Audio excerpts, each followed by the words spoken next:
Welcome, everyone, to What to Watch Live, the show where we discuss the best in TV and entertainment this week. My name is David, and today I'm joined by my fellow Xfinity editors, Liz, Rose, and last Christmas he gave me his heart, and the very next day he gave it away. It's Scott! Hello. How is everyone?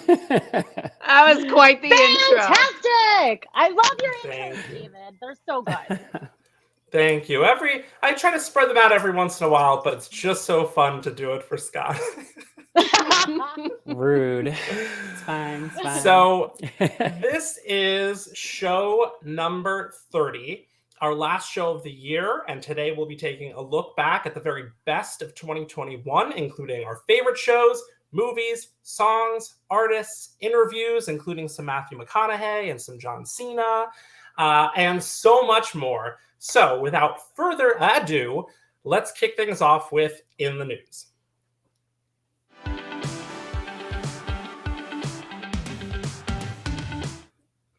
Critics across the entertainment landscape have spoken and named their top TV shows of 2021. Rolling Stone topped its list with For All Mankind on Apple TV. The New York Times and New Yorker were among many to choose Succession among their favorites. BuzzFeed and Esquire chose WandaVision from Disney Plus as their number one. Vulture chose We Are Lady Parts on Peacock. And Time chose The Underground Railroad from Prime Video. But as I was combing through these outlets' countdowns, there were 4 surprising titles I saw pop up on multiple occasions. They are HBO Max's Love Life, Hulu's Reservation Dogs, Paramount Plus's Evil, and Netflix's You. Now, I'm going to tell you a little bit about why these surprised me. Love Life surprised me because season 1, which got a lot of attention and starred Anna Kendrick, received mixed reviews from critics in the 60s on Rotten Tomatoes, but season 2, which stars William Harper Jackson of The Good Place, has 94% on Rotten Tomatoes. And I think maybe this one flew under the radar because season 1 didn't get much attention, but it's an anthology, so if you haven't watched it, you can watch season 2 and just enjoy it as if season 1 never happened.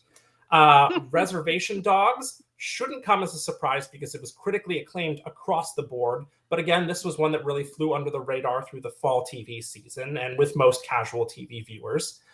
Evil, in my opinion, was, when it premiered on CBS for season 1, just another PG-13 broadcast drama. Sorry, Evil. But when it moved over to Paramount Plus, it got a darker edge. It's a little more graphic and it really kind of found its audience, apparently. So worth checking that out. And finally, You was a big controversial hit for Netflix when it premiered back in 2018. Now it's in its 3rd season and still getting all of the acclaim, even though it added a baby to the mix, which is usually certain death for any TV series. But critics are still loving it enough to call it one of the year's best. And I'm curious if any of you have enjoyed any of these 4 sleeper hits. Is adding a baby the new jumping the shark, David? Is that like the new terminology? It should be because it's a I don't fact. think it's new. Yeah, I don't think it's a new jumping the shark. I think it's like when somebody adds a baby to their TV show, you're like, oh, it jumps the shark, which hence why I didn't really put it on my priority list to watch You, because like, oh, a baby? Oh, this is them trying to save like a really bad show. I mean, that was the one thing that threw you off from watching it. You were like, oh, no. A baby? Absolutely not. Get it. I feel like Joe is oddly sexy. I know, I'm one of those people. But yeah, that didn't throw me off. But the baby did. Ooh, did I just give too much information away? I know I'm not alone. With the like Scott and I both drank our tea. But that's none of our business. Yeah. Liz, did you catch any of these? I started to watch You back in season 1 and just, it was too Yeah, it was too of a lot of things for me. I just wasn't into Joe. It's too creepy for me, I guess. It was too close to home in a way that was too real for me. So no, and I was didn't gonna ask catch some the other follow-up 3. questions there. No, please don't. we have to keep this clean. Scott, did you catch any of these? I haven't actually. Kevin watches You, so that's and again, it's because he thinks that he's really attractive, and I'm just like, that's a poor reason to watch a television show. But like to your point, I was surprised that Evil made it to some of these lists just because of its performance on CBS originally, and I feel like anytime something doesn't have the audience on a cable network and then moves to that partner streaming service, it's like, well, I was just kind of testing the waters to see if this would perform, but I think maybe that's what it needed, was that little bit of edge to kind of take it to where it needed to be. So it's like when something gets moved to it's like something when it gets moved to Friday nights, you're like, it was nice knowing you. Yep. Bye. Right. Yeah. Friday night and a baby. That's the kiss of death for television. Okay. But I also think that we're in a very exciting time of television series, because one show cannot do well on one platform, but it gets revived in another. There's so many choices to watch that I think, that's why we're here to, give the viewer some sort of perspective on what to watch. And even though these 4 shows may have flown under the radar, us talking about it right now, I feel like, oh, okay, I have to revisit You, and not give it such a bad review because of the baby, and try to go deeper into Reservation Dogs, because I watched the first episode. The trailer was so funny. The first episode was really good, but again, there was so much to watch that it sort of got lost. So, Steve, I'm really glad that you brought these like surprises up, because I was like, oh, dang it, I should watch that. But Evil, no, never gonna watch. You're welcome. Well, it's a good segue into the rest of the show. We're going to be talking about a lot of really great top series, but those are the ones that maybe you won't hear a lot about, but still worth checking out. So if you want to check out these shows that we just mentioned, say what to watch into your voice remote. And now it's the final countdown in a segment called Collections Corner.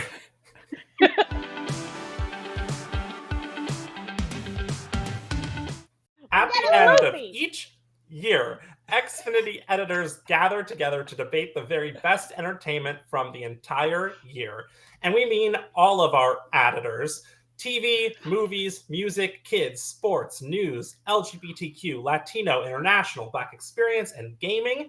We all came together and ranked the 100 best of everything that happened in entertainment in 2021, from the return of Bennifer and Steve Burns' Blue Clues apology to Bo Burnham's quarantine Netflix special and a video game Scott and I play until 3 o'clock in the morning regularly called Knockout City. It's always a very heated debate, but we've come up with what we believe to be the definitive list of the not only the 100 best, but the 10 best pieces of entertainment this year. And now we will review or reveal that list to you. Let's look at numbers 10 through 6 first. Coming in at number 10, Tiger from HBO Max. This was a 2-part Tiger Woods docuseries that premiered back in January. So you might have forgotten about it, but this is the whole year, 12 months, so worth mentioning. The movie Judas and the Black Messiah, which was a huge Oscar darling and earned actor Daniel Kaluuya an Academy Award for Best Supporting Actor. Number 8 is Lil Nas X's song Montero, Call Me By Your Name. Lil Nas X had an amazing year. He split his pants while pole dancing on SNL. And Montero, he danced up on the devil. It was super cool. A lot of attention for that. 7, Dune on HBO Max. We all love a Timothée Chalamet, and this sci-fi epic really captured a lot of attention back in October, I believe. And number 6 is WandaVision from Disney Plus. I know a bunch of us are big fans of WandaVision, a total mind bender, and really kicked off this like Marvel universe on Disney Plus, which led to a lot of great stuff from Loki and Falcon and Winter Soldier and what's now Hawkeye. So that's 10 through 6. Any thoughts so far on this ranking? Well, first, I think it's Timothy Chalamet. What did I say? Just for the challenge. You said editors. Like a challenge. Yeah. You said editors. I think we're saying the same thing, Rose. I'm trying to protect you. No, Chalamet. She's trying to protect you. She's trying to protect you from his team coming after you. Yes. His tiny knock little on your door. Timothy C, back down. Yeah. There's scans out there. They might come for you. I'm just looking out for you, David. But I'm not back worried. to the list. I'm not worried. Thoughts on this before we get into 5 through 1? Not a whole lot to say. No. I mean, we saw Lil Nas X at the MTV Music Awards, and it was incredible. One of the better performances of the night. And yeah, so just great to see him up here. And I think it was a good choice. And I have mixed feelings about Dune. I saw a screening of that with some friends who were like very big fans of the book, and they were like, this is great, whatever. But I was just like, there's a lot of desert. What? What What about the cinematic beauty? It was beautiful. Don't get me wrong. But yeah, it's a lot of time for very little that happened. But that's just my opinion. Don't at me. It's like a tough call. There's only one other movie that made the top 10. We'll get to that in a second. But Dune was an event movie, and they made us wait all year for it. I don't think it let us down. But the scope and the ambition of it, and there will be a sequel. It's happy with it. Yeah, I'm happy with this. I'm saving my comments for the top 5. Oh. So if you have been watching What to Watch Live for the last few weeks, there's been lots of hints dropped about the top 5 and a lot of debates over it. Let's go look at the top 5 and get this out of the way. Number 5. Shang-Chi and the Legend of the Ten Rings, which you can watch now on Disney+. That's our other movie that made the top 10. Huge title, and a really good movie on top of that. 4, Hacks on HBO Max. It earned Jean Smart a well-deserved Emmy for Outstanding Lead Actress in a Comedy Series. We're all big fans, and we love Jean Smart and the Jean Smart renaissance that's happening right now in Hollywood. Number 3, Olivia Rodrigo, who had a massive breakout year with her album Sour. Not only that, but she performed on the VMAs. She was on SNL. She was just all over. Her songs were on TikTok, were massive, as Rose knows, our resident TikToker. 2, Squid Game, Netflix's massive international hit, which easily inspired the most Halloween costumes this year. I saw so many of those little creepy girl costumes and the masked people. I don't know if they have names. The triangle, square face. They look like PlayStation controller buttons. And number 1 on our 100 list, the best of everything, is Mayor of Easttown, which not only earned Kate Winslet an Emmy, but it was a pop culture phenomenon. Scott with his sip. Pop culture phenomenon that sparked numerous parodies, a special cheesesteak at Wawa locations in the Philadelphia suburbs.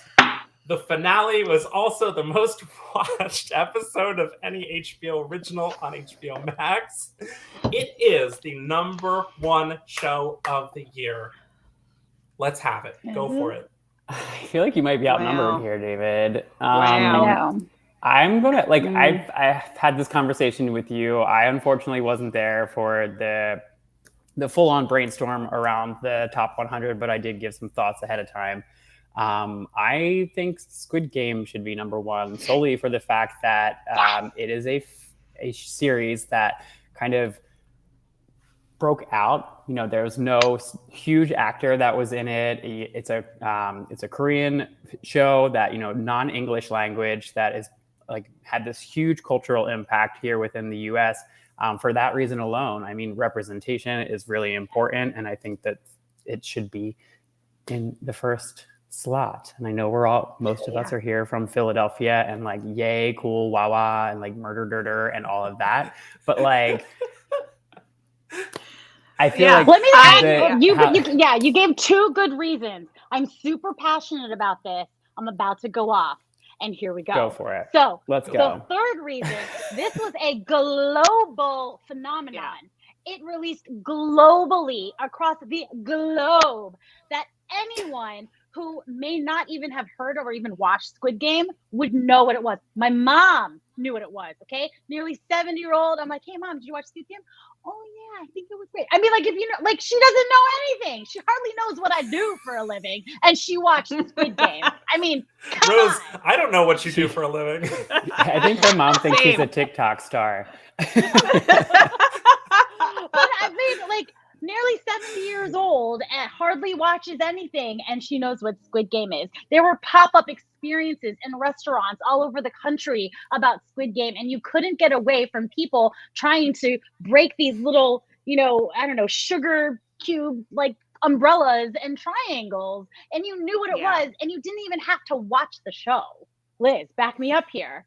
Yeah, no, I 100% agree. I mean, that was and still is the global phenomenon that Rose and both Scott are saying. It was huge in my house. We tried to make those cookies. I mean, I think what's really important here is that it is ushering in and making known a genre that so many people already love. And it's a genre of music, of movies. I mean, the Korean influence right now on both music and TV and movies is massive. And I think honestly it may have been a miss on our part, but and I saw Mayor of Easttown, so I don't want to say that it wasn't a great show. I just don't think it was greater than Squid Game, for sure. I completely agree. I loved Mayor of Easttown. The performances were amazing, but Liz makes a fantastic point. I don't think it was. I don't think Better than. I don't think it was better than Mayor. Yeah. So obviously respect all these opinions. Squid Game is number 2. It came down to 2 or 1. There's no denying all the points that you've made. To the point of like ushering in this interest in Korean television, I think Parasite, the movie that was up for Oscars, really did that, and Squid Game is benefiting from that. But I will say that one of the things that we really looked at when we were choosing between 1 and 2 is this idea of Squid Game came out 2 months ago. Mayor of Easttown came out in April. If it was swapped and Mayor just came out now, would we be saying Mayor 100% number 1 because it's the freshest in our mind? We remember the like fervor and the interest over Squid Game because it just happened. But I think we forget just how big culturally Mayor was when it came to discussing who did it, the outfits, the accents. That it just really sparked a conversation where everyone was watching something, I think, for the first time since Game of Thrones. And yes, Squid Game did that too. But are we just saying it's number 1 because it's the newest? I would disagree, only because that's what best of. Yeah. Go ahead, Scott. It's just like we're here in Philadelphia, so were we exposed to more of that media because of our location? And it's very possible. So for that reason, I would say maybe take it with a grain of salt. That's the exposure that we had to all of that media and press. Was it just because we're in this location? And targeting is ridiculous these days, but I don't know. Maybe not. Yeah, it's a good point. It was tough. I mean, we really, and full disclosure for everyone out there, Squid Game was in the number 1 spot when we first did this list. We thought about it more. We swapped it. I pushed to have it swapped. We thought about it. We did. Not only thought about it, we thought about it. We did. And as a lot of people know who have been watching the show, we argued a lot over where Olivia Rodrigo belongs, where it was a toss-up between Lil Nas X, Olivia Rodrigo, and Drake, where they landed on that list.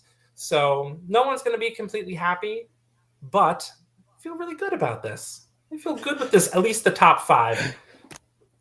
And you swap them around, whatever. I wish some of the other editors who agreed with me were here, because we just happen to get the 3 who don't. But there are others this was out on there purpose. This was on purpose, David.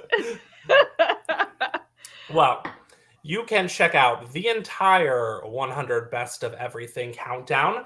And there's a lot of surprises in there. Like, go enjoy, discover something new, and so much more by saying Best of 2021 into your voice remote. And speaking of the best, it's time for a segment called Best of.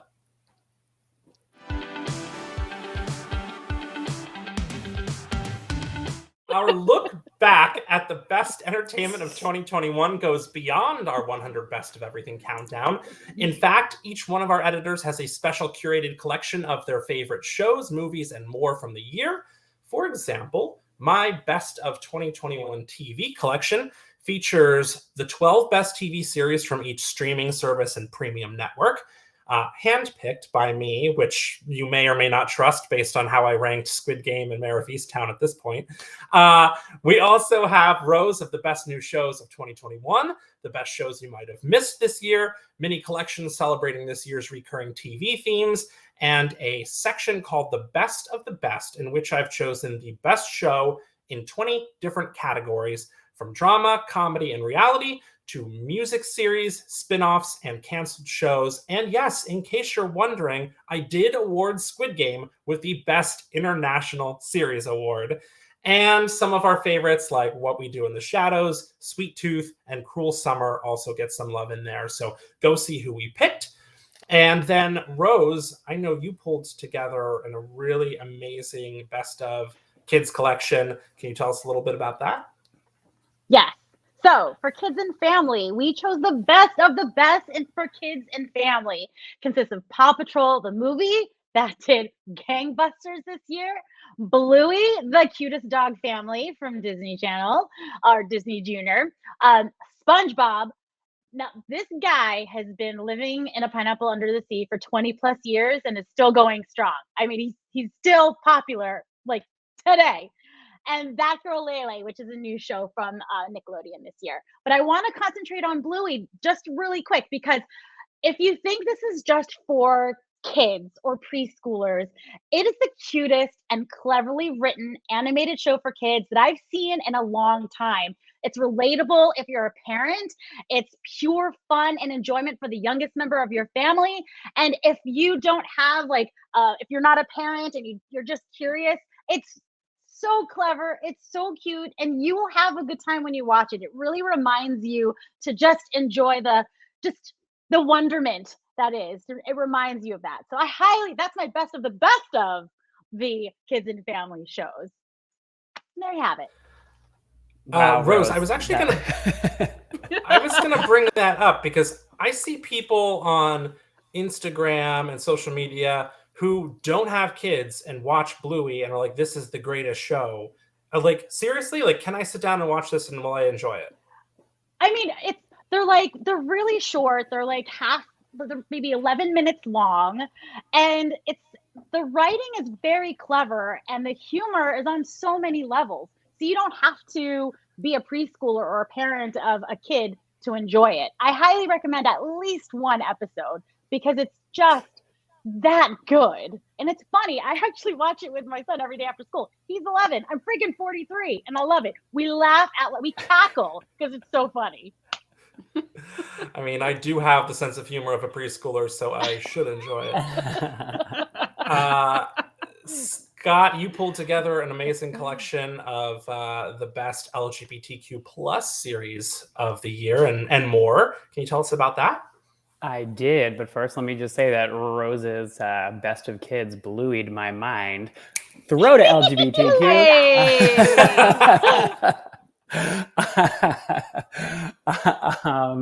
Yeah, so honestly, it's the most wonderful time to be queer. Just a little holiday joke there. It's honestly, we had so many great breakaway hits this year with really fantastic LGBTQ plus storylines. Great example is Hacks, which David mentioned earlier, which features a lesbian protagonist. Also seeing some really fierce lesbian representation in Showtime's hit new show Yellow Jackets, which is intense and amazing. And I know David is a very big fan, and I'm sure he'll want to talk a little bit more about it when we come back. Another really fun reality show from executive producer RuPaul is Queen of the Universe. which is sort of like Eurovision for drag queens. I didn't think that you could get gayer than Eurovision, but somehow RuPaul has done it. So super excited about that. Also, we said bye to some really iconic favorites like Pose, which was a sad one to see go, just given the trans representation in that one. But I'm glad that it went off on a high note. So we have some really fantastic newcomers as well, like Chucky, which, I'm a big fan of horror and queer representation in horror. So that was a bit of a surprise hit for me. And then, of course, can't go without saying a little bit about the other two, which is just absolutely incredible. Hashtag my dad froze. Let's throw it to the group. You know what else has a really great queer storyline is Mayor of Easttown.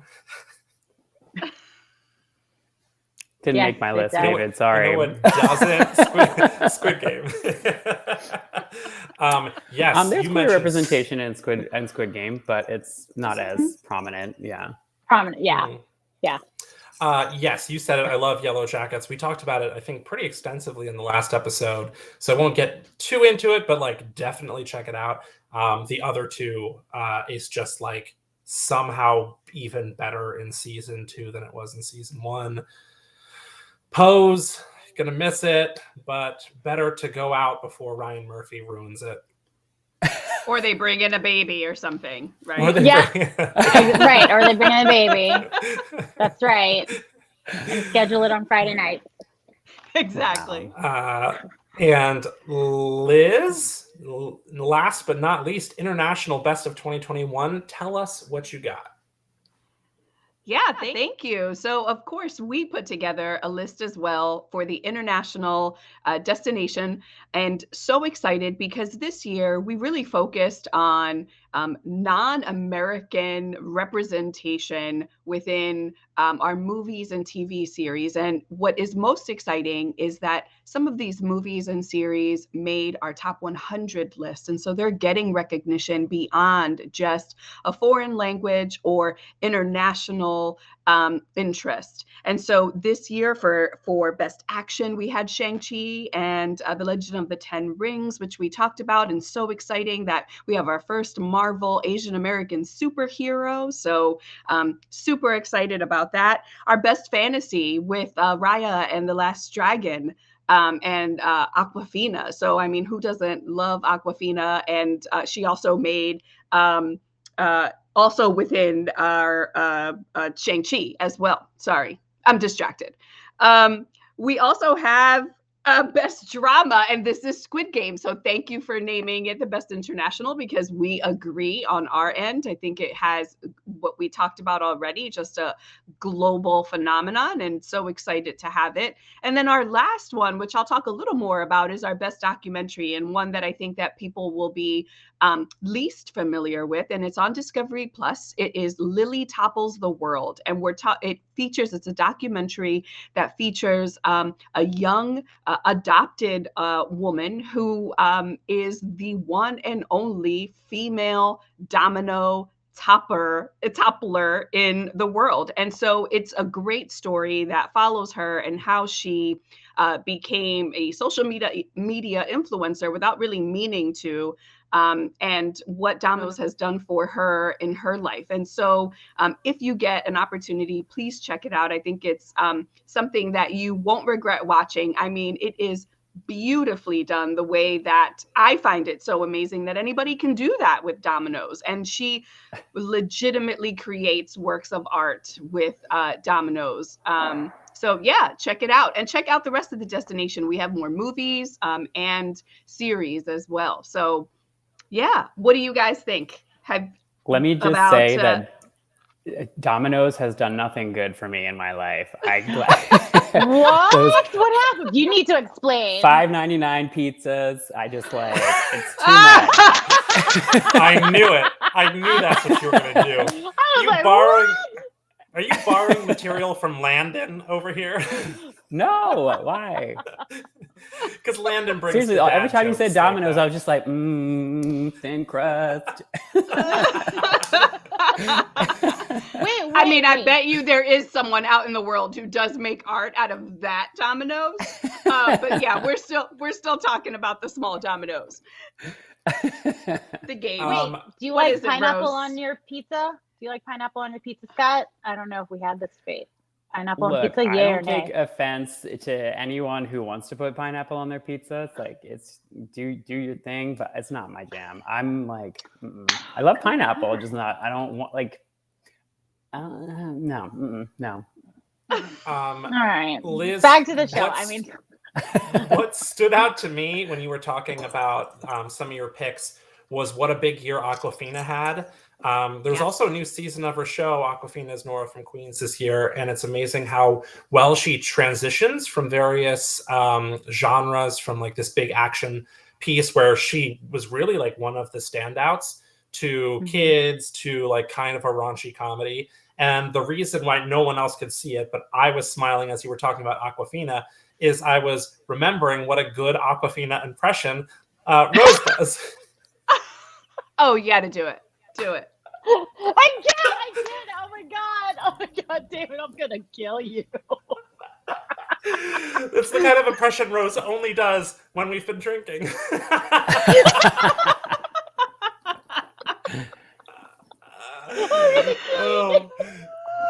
I won't put her on the spot. Oh, I will. Come on, Rose. Let's go, Rose. Come on. Give the people what they want, honestly. I've never seen Rose so embarrassed.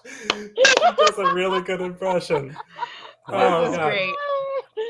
We'll get it out of her in 2022 eventually. I hope so. All right. Well, you can check out all of our Best of 2021 collections by saying Best of 2021 into your voice remote. Next up, just hear those sleigh bells jingling, ring, tingle, tingling too, in our next segment called Hangouts.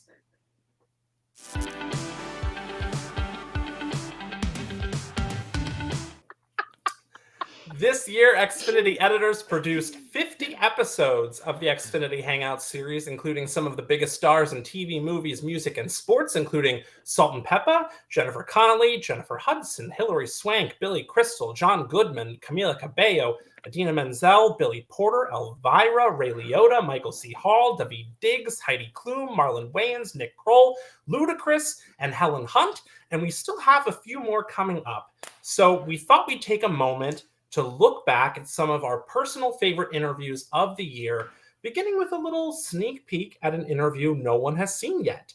The world is full of bad people and ferocious monsters, and when evil comes to call, we must answer it with peace, or at least a peacemaker. And I recently sat down with Peacemaker himself, who looks a lot like actor and WWE wrestler John Cena, to talk about his upcoming show on HBO Max, which premieres January 13th. Let's take a look. You also have an amazing sidekick named Eagly, who is literally a bald eagle. Does he fight with you, or is he just for companionship? If you're asking me open-ended questions about what is the deal with a bald eagle, my friend, you need a re-education in freedom. Eagly's my best friend. Oh my God. He's hugging me. He's hugging me. Dad, grab my phone. I don't want to move. I'm not at peace with myself enough, pun intended, to use the L word, but we really enjoy each other. I love that. I love a bromance. Hey, easy. You got to earn that, all right? Okay, fair. Sorry. So you're obviously someone who takes care of himself, right down to the smallest of muscle groups, and I'm looking to get into better shape. What kind of advice can you give me? Oh, yeah, that's easy. Be somebody else, get a little taller, change your whole face, and yeah, that's it. Oh, okay. Well, I got a long way to go then. So that was Peacemaker. A little peek behind the scenes of how some of this happens is that I've interviewed John Cena before. You can see it if you say Xfinity Hangouts in your remote. We interviewed him for Fast and Furious 9. He so brought his A game in recording this in character, no script. He just went for it, and he was awesome, and he had so much energy. But we recorded like 3 minutes of the interview before we realized no one had pushed record. And we had to go all the way back and start it all over again. And he answered different to the same questions I had just asked him, like it was a dry run, and he gave me even better answers. And he was also just so funny, whereas his Peacemaker is very vulgar. He swears a lot. And John peppered in a few of those in those first 3 minutes, but was scolded for doing so. And I said, you can swear, it's fine. And he's like, no, the people on my side are telling me I shouldn't. And then it was a running gag throughout that we were the ones telling him that he couldn't swear and that we had eliminated 90% of his material.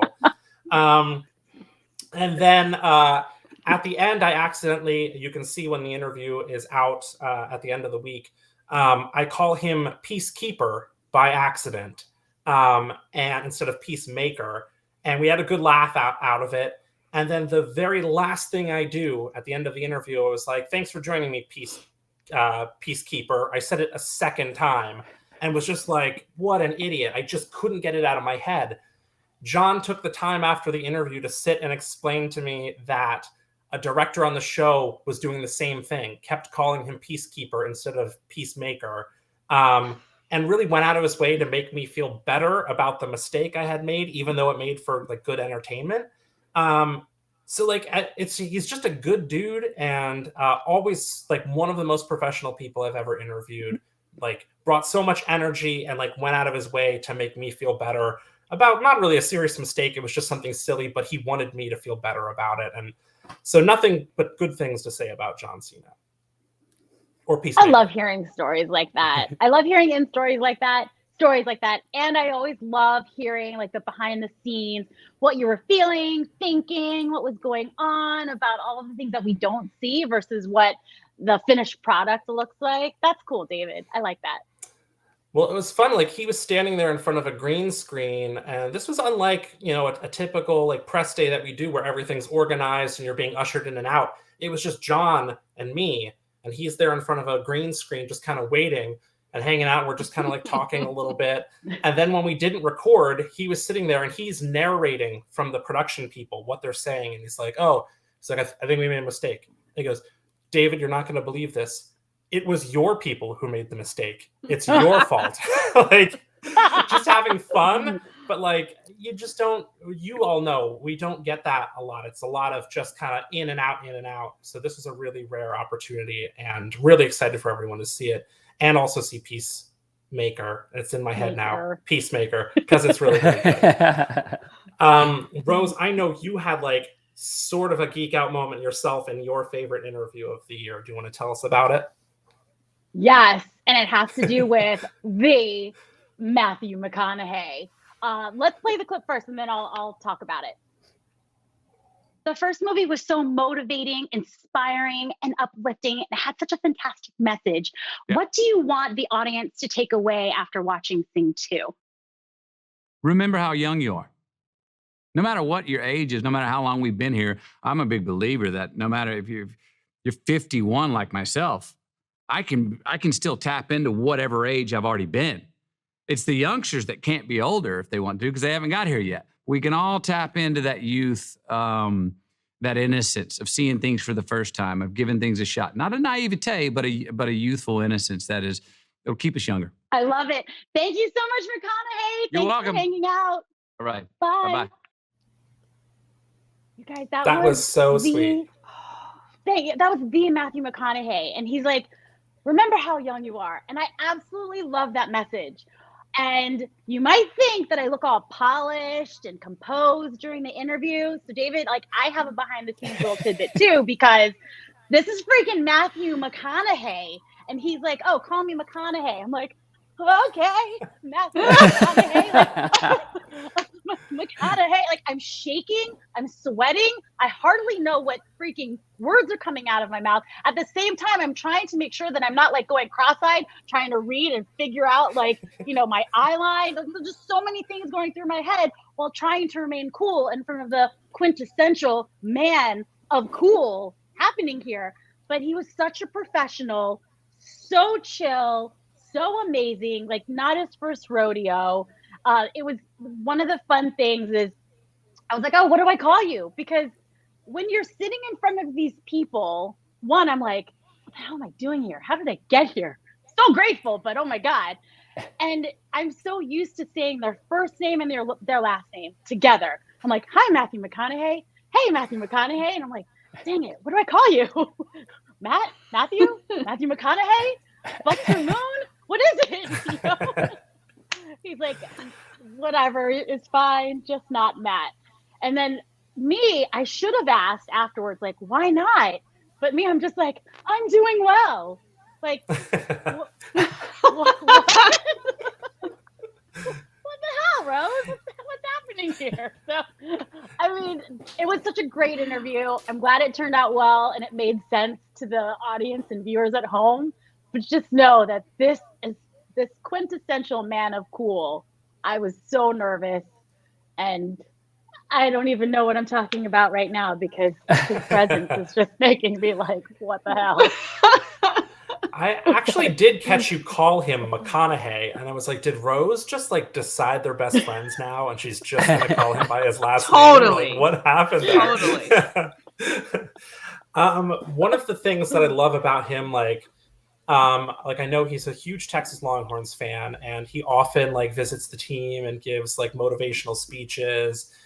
And I think they've even talked about him getting into politics, and he absolutely should. Like, he's so inspiring. Even listening to that clip there, I was like, oh, yeah, it is my inner child. That's right. I just like, so true. I don't know. It was just kind of like really touching, and he just has a way about him, which is why he's a massive star, of course.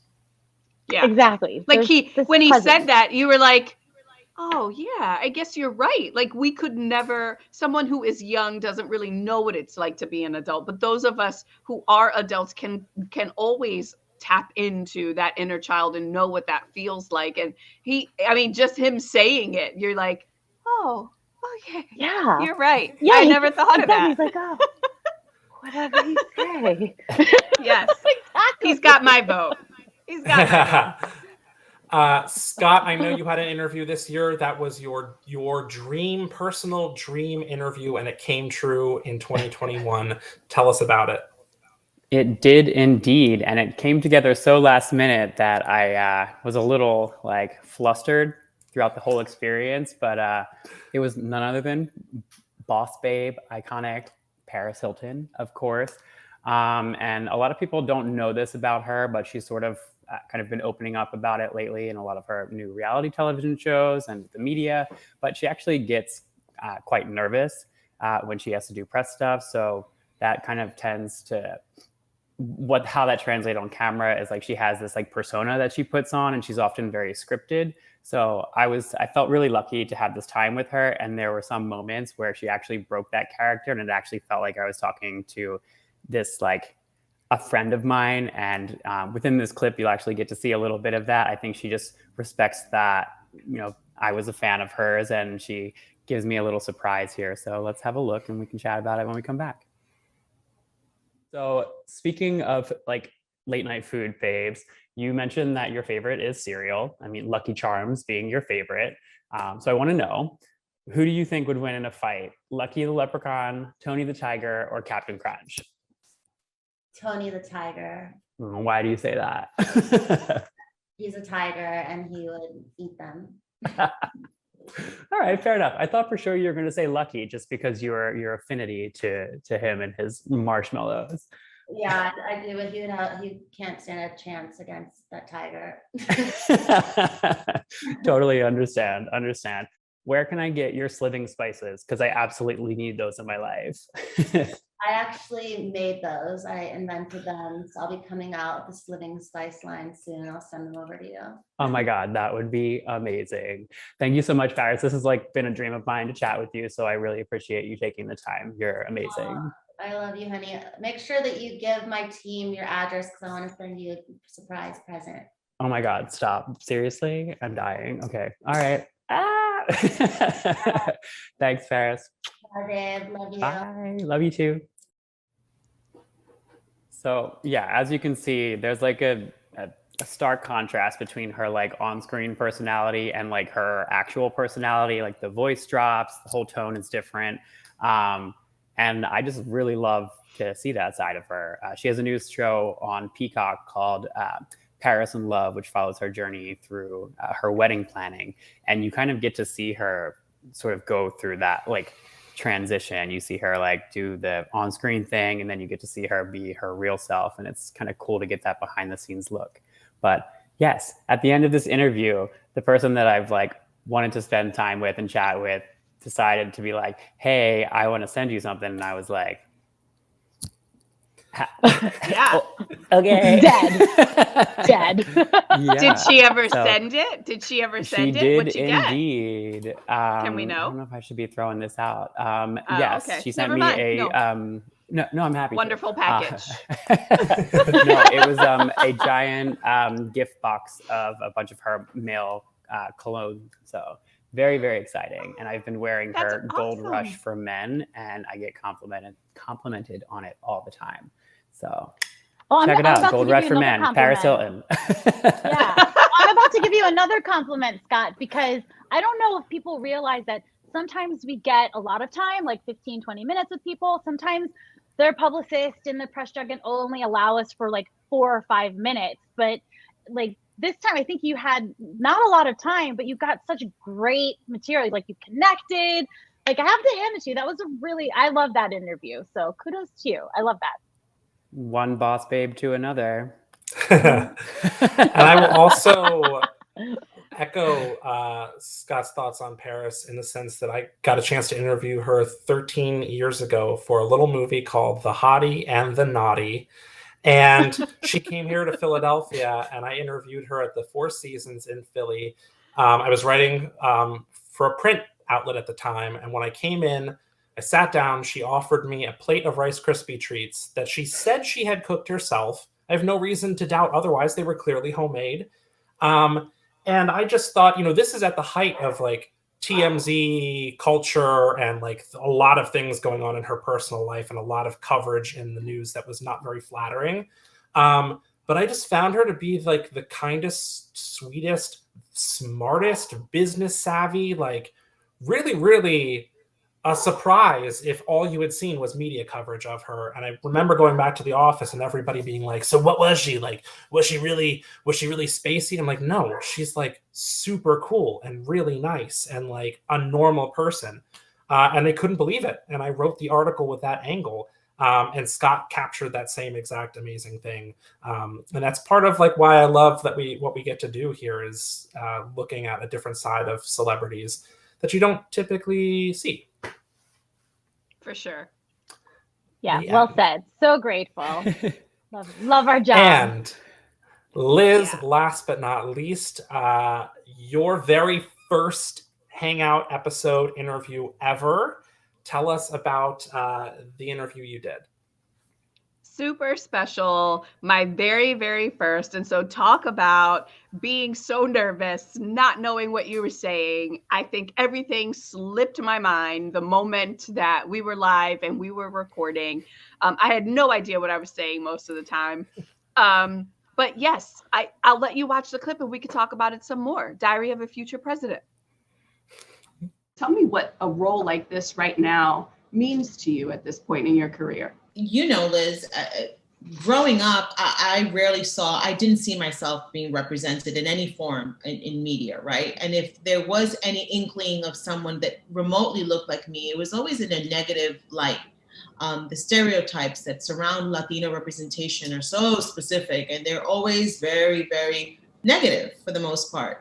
So to be part of something that celebrates the other side of Latinidad, which is, we are educated, we have jobs, and we have regular families. Imagine that. Like families are families in any shape or form. So to celebrate it in this way, to celebrate this type of representation from me, coming from a place of, I didn't think that I would ever play a mother on a show that was successful, that was a role model, that was coming from a place of a celebration of who we are, you know, and it's not, you know, this show, yes, it celebrates Latino culture, it celebrates diversity in a beautiful way, but it's a family show, period. Period. Right? Like she says it, like that's it. Period. Mic drop. I was so excited to interview Selenice.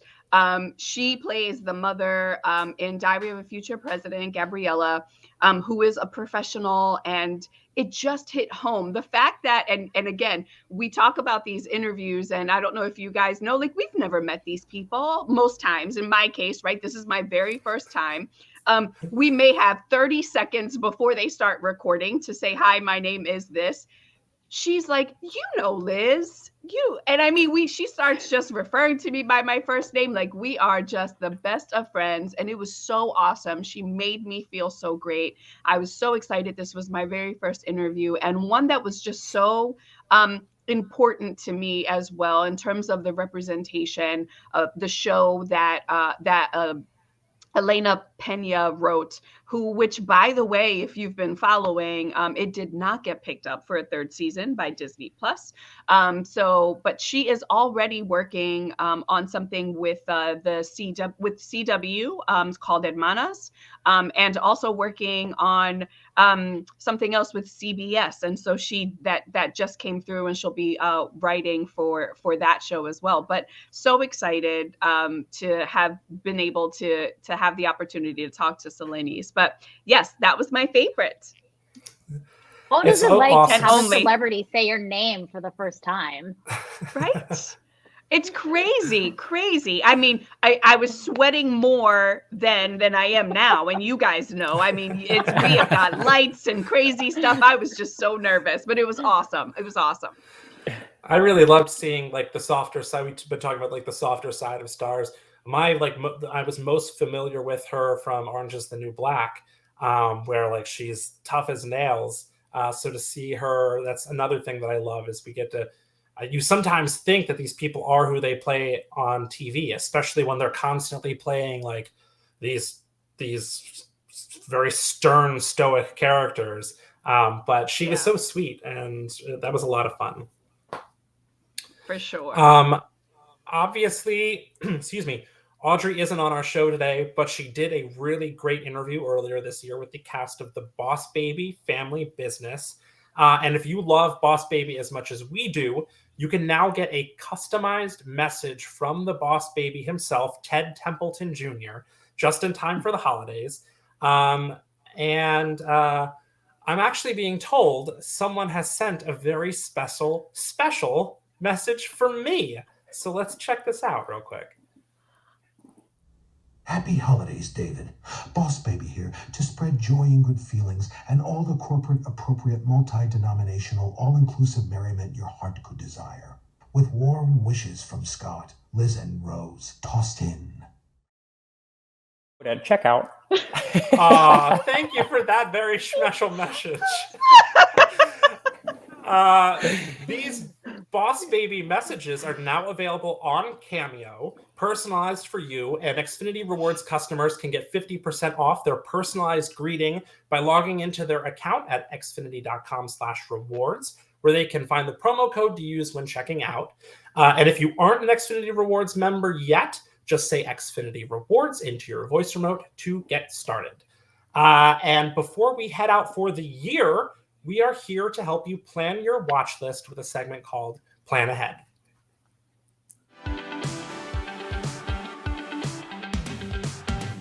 I'm getting a schmeshel. Schmeshel. I was so close. I was so close to getting over with this.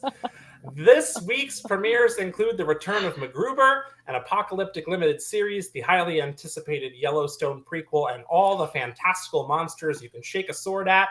And Liz is here to tell us all about it. Liz, take it away.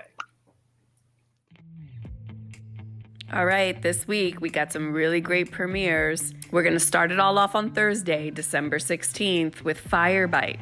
This is an AMC original series starring Rob Collins and Shantae Barnes Cohen. Again, that's on Thursday, December 16th on AMC Plus.